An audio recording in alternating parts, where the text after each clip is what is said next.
ذرا توجہ فرمائیے. حضرت خالد بن ولید کا نام سنا ہے؟ یہ سیف اللہ ہے، اللہ کی تلوار. حضرت خالد بن ولید نے اپنی بیوی کو طلاق دے دی اور بڑا عرصہ وقت اچھا گزرا، طلاق ہو گئی، بیوی چلی گئی. ایک باغ بھی دیا تحفے میں. بعد میں ایک آدمی پوچھنے لگا، حضور آپ نے بیوی کو طلاق دے دی، کیا معاملہ تھا؟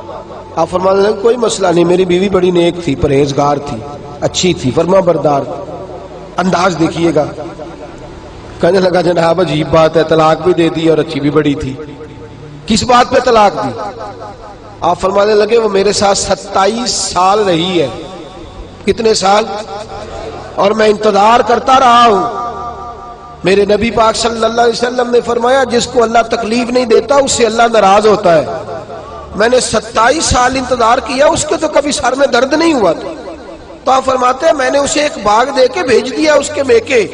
میں نے کہا تیرے اوپر چونکہ آزمائش نہیں آتی تو کہیں ایسا نہ ہو اللہ تجھ سے ناراض ہے تو مجھ سے بھی ہو جائے. مانے لگے اس خیال میں نے اس کو بھیج دیا ہے کہ اس پہ تو تکلیف ہی کبھی نہیں آئی. ہمارے ہاں ذرا ذرا سی آزمائشیں ہیں اور لمبے چوڑے پہاڑ ہیں. اور ایک اور بات سن لیں، آزمائشوں میں جو جینا سیکھ جاتا ہے نا، رب کریم اسے درجے بھی بڑے ہی عطا فرماتا ہے. جس کا دنیا میں کوئی سہارا نہیں نہ بنتا پھر اسے خدا کی رحمت آگے بڑھ کے سہارا عطا فرماتی ہے. اپنی زندگی کے اندر آزمائش سے لڑنا، تکلیف سہنا، ذہن بنا لے تکلیفیں آئیں گی، آزمائشیں آئیں گی، بیماری آئیں گی، مجھے برداشت کریں. جس کے اندر برداشت ہے اس کا حوصلہ بہت بڑا ہے، اور جو برداشت سے آ رہی ہے وہ ختم ہو جائے. میرے رسول کریم صلی اللہ علیہ وسلم کی صحابیہ حضرت اسماء بنت ابی بکر صدیق، جناب صدیق اکبر رضی اللہ تعالی عنہ کی صاحبزادی ہیں، حضرت عائشہ کی بڑی بہن ہے. یہ وہی ہیں جو غار ثور میں میرے نبی کو کھانا پہنچایا کرتی. 90 سال سے زیادہ عمر ہوگی حضرت اسماء کی، اور ان کے صاحبزادے عبداللہ بن زبیر رضی اللہ تعالی عنہ. 90 سال سے زیادہ عمر ہوگی اور ان کے صاحبزادے لڑائی کر رہے ہیں حجاج بن یوسف کے ساتھ. آنکھوں سے انہیں نظر نہیں آتا حضرت اسماء کو، بوڑھی ہو گئی. صاحبزادہ جہاد کر رہا ہے. حضرت عبداللہ بن زبیر اپنی والدہ کے پاس آئے اور آ کے کہنے لگے اماں میرے کچھ ساتھی بھاگ گئے ہیں، کچھ کمزور ہو گئے، حجاج کے ساتھ میرا مقابلہ ہے. والدہ بڑا کم نظر آتا ہے، پریشان ہے، 90 سال سے زیادہ عمر ہے. اور ماں گلی میں جھگڑا ہو رہا ہو تو بیٹے سے کہتی ہے بیٹے تو اندر آ جا جلدی سے، تو نہ بیچ میں حصہ لے لے. والدہ سے آ کے پوچھتے ہیں اماں میں کیا کروں، حجاج کے خلاف لڑ رہا ہوں، بہت سارے ساتھی کچھ چلے گئے ہیں ڈر کے، کچھ جو ہے وہ کمزور پڑ گئے، کچھ نے وہ بزدل نہیں ہے، وہ کمزور نہیں، لیکن انہوں نے حکمت سمجھی ہے تھوڑی دیر کے لیے چلا جانا. ماں کہنے لگی بیٹے پہلے تو یہ بتا کہ تو حق پہ ہے کہ نہیں، دولت کے لیے تو نہیں لڑ رہا، اقتدار کے لیے تو نہیں لڑ رہا. کہنے لگے اماں قسم اللہ کی عزت کی میں حق پہ ہوں، میں فکر امام حسین کا وارث ہوں، میں ظالموں سے لڑ رہا ہوں.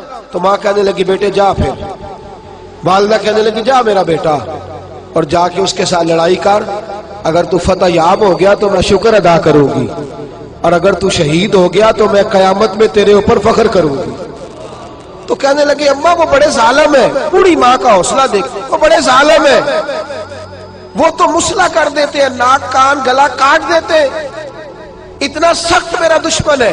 والدہ کہہ رہی ہے بیٹے سے، 90 سال کی بوڑھی اماں کہتی ہے بیٹا بکری کو ذبح ہوتے وقت تکلیف ہوتی ہے، کھال اترتے وقت تکلیف نہیں ہوتی.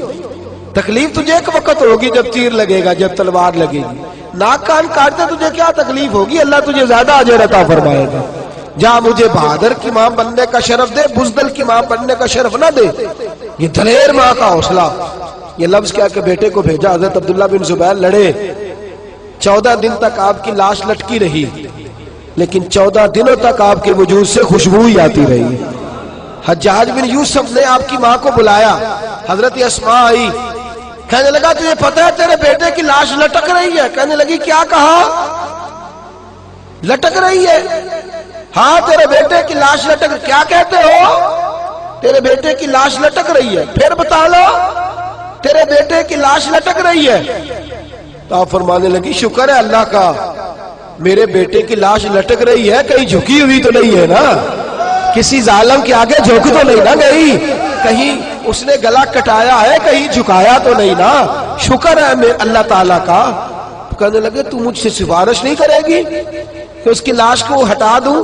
آپ فرمانے لگے جس رب نے اسے شہید ہونے کا حوصلہ دیا ہے وہ اسے قبر کی اعلیٰ جگہ بھی عطا فرمائے گا. حضرت عبداللہ بن زبیر جنت المعلیٰ میں آرام فرما رہے ہیں اور سرخیل ہے وہاں کے مسلمانوں کے.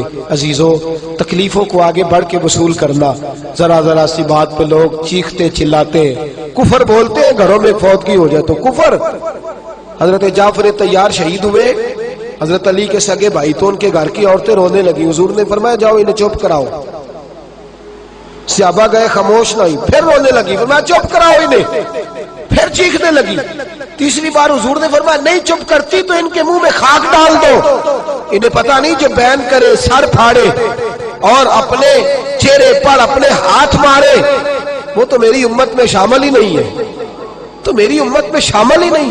میرے عزیزوں, شریعت اسلامیہ حوصلے کی بات کرتی ہے, صبر کی بات کرتی ہے. گھروں کے اندر ذرا ذرا سی بات پہ بے صبری کرنا, ذرا دو چار جملے بھی ہم ہضم نہیں کر سکتے, ایک بے رخی بھی ہم ہضم نہیں کر سکتے, تھوڑی دیر کے لیے بھی کوئی آنے والی تکلیف ہم برداشت نہیں کرتے. بے صبری ہے, ہماری کم حوصلہ ہے اور تحمل مزاجی سے دور چلے گئے ہیں, اس لیے ہمارے غم بھی روز بروز بڑھتے چلے جا رہے ہیں. رب کائنات کی بارگاہ میں یہ التجا کیا کرے اللہ ہمیں حوصلے عطا فرمائے اور ساتھ رب کریم ہمارے اوپر وہ والا فضل فرمائے اس طرح وہ اپنے نیک بندوں پر فضل فرماتا ہے. اور اللہ ہمیں حوصلے اور صبر کے ساتھ زندگی کے ایام گزارنے کی توفیق عطا فرمائے, ہمیشہ مدحت خیر الانام میں گزرے.